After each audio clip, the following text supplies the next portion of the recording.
Cornelius Vanderbilt, born in 1794, grew up on a small farm in Staten Island, New York. At the age of 11, Vanderbilt dropped out of school to join his father on his ferry out on the sea. At 16, he created his own ferry service, bringing goods and services to and from New York and New Jersey. Through aggressive marketing, shrewd deals, and undercutting the competition, traits that he would practice all his life, he earned more than $1,000 in his first year. He would eventually be given the nickname Commodore, which he embraced. A ferry entrepreneur named Thomas Gibson asked Vanderbilt to captain his steamboat between New York and New Jersey. Although Vanderbilt kept his own business running, he became Gibson's business manager.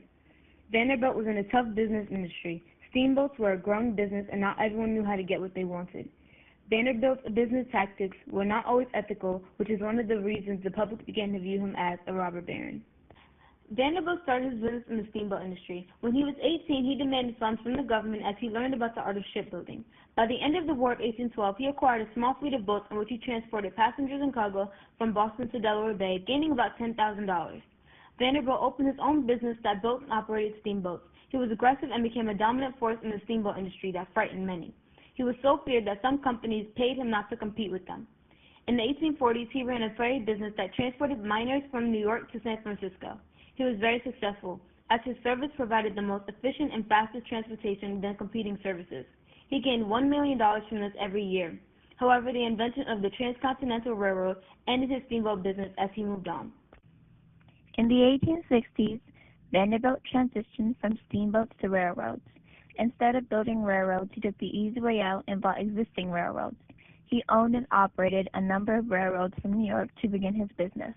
The multiple tracks together created the New York Central Railroad system. Afterwards, he expanded westward to Chicago, creating at that time the largest American system of railroad transportation.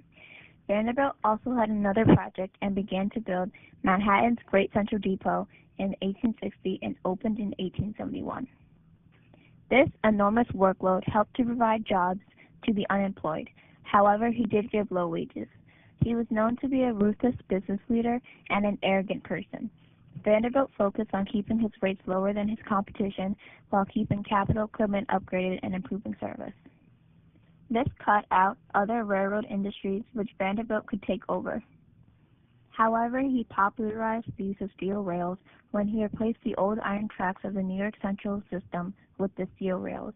It was safer and more economical since it could handle more weight and larger cargo loads. Although never interested in philanthropy, Vanderbilt donated $1 million to Central University in Nashville, Tennessee. It was later renamed Vanderbilt University in his honor. The rest of his fortune was given to his eldest son, William Vanderbilt, for an estimated $90 million. A smaller amount was given to the rest of his children and his wife. On January 4, 1877, Cornelius Vanderbilt passed away in his Manhattan home, undoubtedly from exhaustion brought by stomach, heart, and intestinal disorders. Today, it is estimated that Vanderbilt would be worth an estimated $200 billion. That would make him one of the top 10 wealthiest people in American history. In the end, Cornelius Vanderbilt is a robber baron because the way he built up his company was unethical. He bought out other companies through unfair agreements and never earned or built anything entirely himself. He was greedy and never used his power for good or generous things.